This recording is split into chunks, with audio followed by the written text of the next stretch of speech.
He reunido 10 películas de combate aéreo de la Segunda Guerra Mundial, algunas legendarias, otras que probablemente nunca has terminado, y voy a clasificarlas ahora mismo. Verás a John Wayne intentando interpretar a un piloto con medalla de honor, combates aéreos filmados con Spitfire reales y un CGI que, en algunos casos, sí luce bien. Hoy damos por sentado el papel que tuvieron los bombardeos en la Segunda Guerra Mundial. Esta película es una excelente lección sobre cómo la campaña de bombardeo superó las luchas políticas hasta convertirse en la fuerza que fue. Clark Gable interpreta al general Casey, que dirige la campaña de bombardeo diurno de la Fuerza Aérea estadounidense. Choca una y otra vez con sus superiores porque está sufriendo pérdidas muy elevadas. Es un auténtico atrapado sin salida. Si siguen con misiones peligrosas y pierden un montón de aviones, arriesgan el apoyo público y político, el Congreso, la financiación, todo. Pero si no asumen el riesgo, ceden la iniciativa a los alemanes, que podrían aprovechar esa ventana para adelantarse en tecnología, y al final costarle aún más a los aliados. Está basada en una obra de teatro y se nota. Diálogos afilados, grandes personajes y mucha inteligencia detrás. Es de las pocas que profundizan en lo que sentían esos hombres sabiendo que cada vez que salían, un porcentaje de su escuadrón no iba a regresar. Y si el objetivo era más valioso, las probabilidades empeoraban. Sublime decisión se fue apagando con los años, pero vale totalmente la pena buscarla. Infierno en las nubes es el clásico film bélico de estudio de los años 50, y se notan todas las corrientes políticas detrás. Nicholas Ray la dirigió para Howard Hughes en RKO, en buena medida para demostrar lealtad durante la caza de brujas. Ray ni siquiera comulgaba con la política del guión, y corre el rumor de que empujó a Robert Ryan a sobreactuar a propósito. La historia es directa. John Wayne interpreta al mayor Daniel Kirby, al mando de un escuadrón de pilotos de Wildcat de los Marines durante la batalla de Guadalcanal. Es rígida, muy de manual y con ese tono patriotero típico. Gran parte del combate aéreo es metraje de archivo.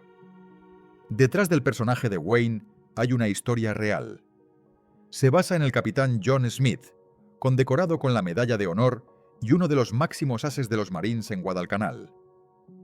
Smith fue un héroe auténtico. 19 derribos confirmados. Lideró la Cactus Air Force, ascendido a teniente coronel. Wayne incluso se le parece. Pero al final, Infierno en las nubes es exactamente el tipo de cine bélico que muchos imaginan cuando piensan en la propaganda del viejo Hollywood. Escuadrón Rojo llegó 17 años después de The Tuskegee Airmen e intentó contar la misma historia, pero con mucho más foco en la acción. Donde la película de los 90 destacaba por las interpretaciones, pero fallaba en las escenas de combate. Aquí pasa lo contrario.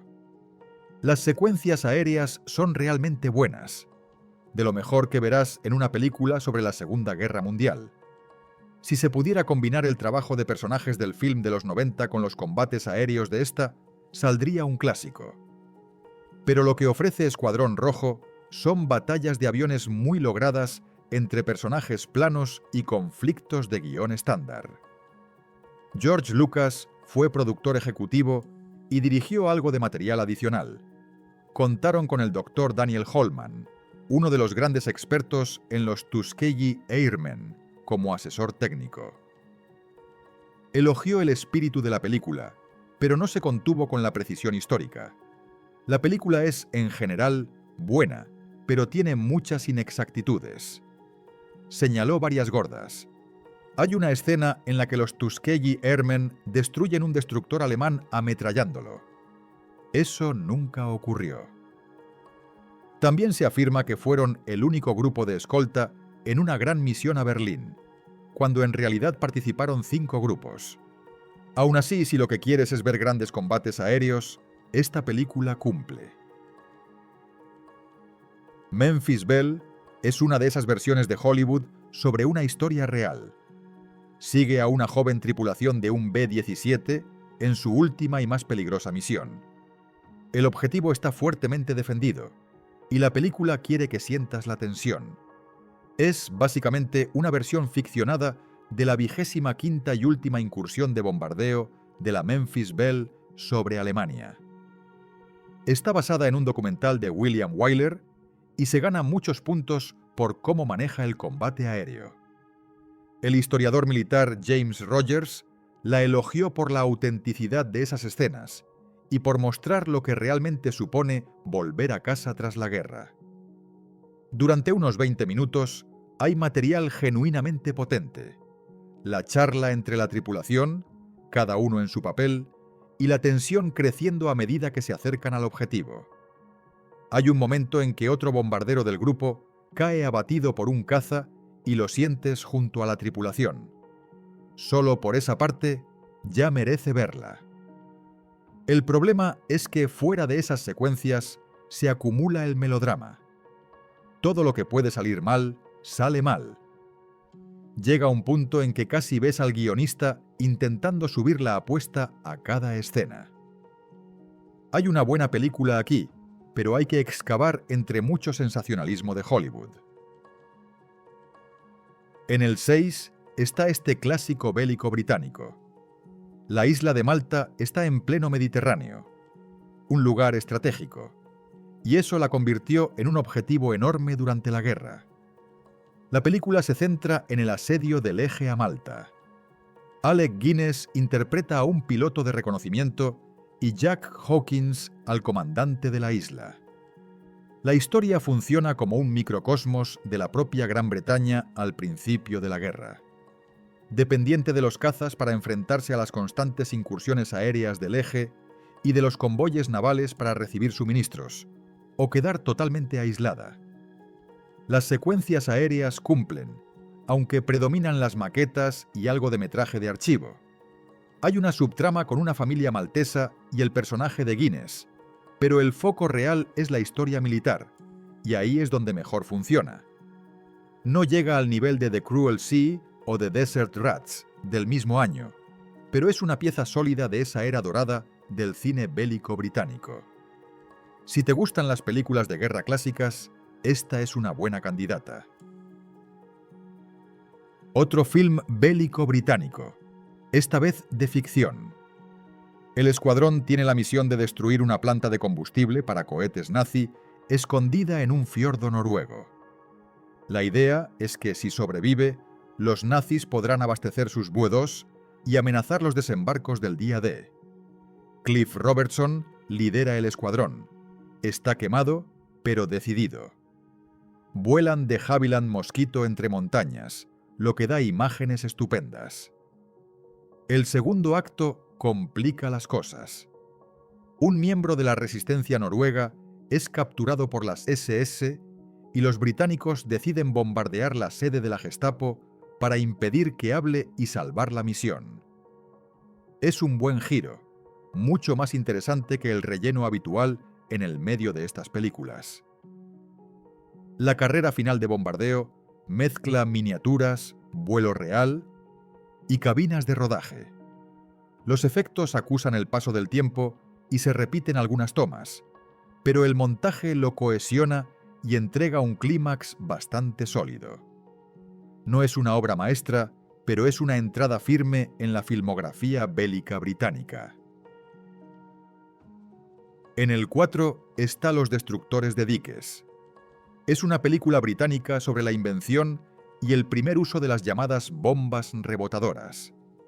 La idea era soltarlas desde los aviones, hacerlas botar sobre el agua y usarlas para volar diques alemanes. Es de esas películas que te llevan por todo el proceso. El inventor con la idea, las pruebas y fracasos, y al fin, convencer a los altos mandos para intentarlo. Ves cómo forman la tripulación adecuada y entrenan a los pilotos para ejecutar algo que nadie había hecho. La gran recompensa es la incursión sobre los diques. La acción hoy luce anticuada, pero en su momento fue tremendamente influyente, sobre todo en otras películas bélicas. Ojalá dedicara algo más de tiempo a lo que esas misiones significaron y a sus consecuencias reales. Pero como retrato de cómo la tecnología asciende por la cadena de mando y cambia el curso de la guerra, Los destructores de diques da en el blanco. Roland Emmerich es el responsable de Independence Day y The Patriot, así que ya sabes que va a por el espectáculo. Los 2 primeros tercios preparan el terreno. Todo lo que conduce a Pearl Harbor y lo que lleva a Midway, en ambos bandos. Hay mucho sobre la mentalidad de los mandos japoneses, su planificación y el camino hacia la gran batalla. Donde flojea es en los personajes estadounidenses. El drama es demasiado subrayado y está escrito con torpeza, lo que lastra esas secciones. Pero superado el melodrama y los tópicos, llega una de las mejores secuencias de acción bélica filmadas. El último tercio es puro aire y mar. Torpederos localizando la flota japonesa y fallando en el primer intento. Y luego los escuadrones de bombarderos en picado estadounidenses entrando para rematar.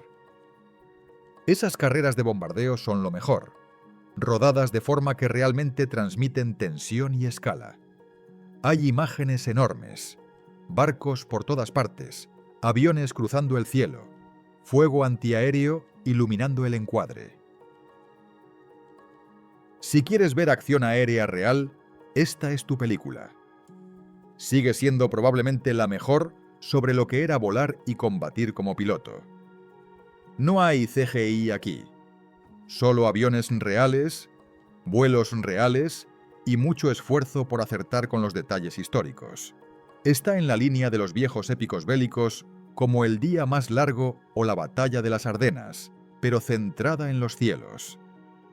La historia cubre los meses de 1940 en que la Luftwaffe intentó aplastar a Gran Bretaña desde el aire, conseguir la superioridad aérea para poder invadir. Ves ambos lados, los estrategas trazando planes y acto seguido oleada tras oleada de combates aéreos. Los cineastas usaron muchos aeródromos auténticos y aparatos reales. Es algo añeja, anterior al cine post-Vietnam, antes de que las películas se volvieran más violentas, antes de que Salvar al soldado Ryan fijara el estándar crudo. Pero es una recreación enorme y elegantemente producida. Y hay una subtrama emotiva sobre los refugios antiaéreos que se queda contigo. La mayoría de las películas sobre combate aéreo se quedan con el romanticismo de los cazas, pero esta va de bombarderos, y la realidad es mucho más oscura. Para las tripulaciones de bombardero, cada misión es tirar los dados. Cuanto más se adentran en Alemania, más probable es no volver. Es una película sobre las matemáticas y la psicología de volar hacia el peligro una y otra vez. La historia sigue a una unidad de bombarderos estadounidense en Inglaterra, enfrentándose a pérdidas enormes y a una moral que se desmorona. Gregory Peck llega como el nuevo comandante y está decidido a convertirlos en la mejor unidad de bombarderos de la Fuerza Aérea. Pero la pregunta es siempre, ¿a qué precio? ¿Hasta dónde puedes empujar a la gente antes de romperla? Aquí no hay ese líder duro al estilo John Wayne. Esta película se mete de lleno en el desgaste mental y todavía se usa en escuelas militares para hablar de liderazgo. Si has visto Trampa 22, imagina la serie no satírica y tendrás la idea. Un clásico absoluto.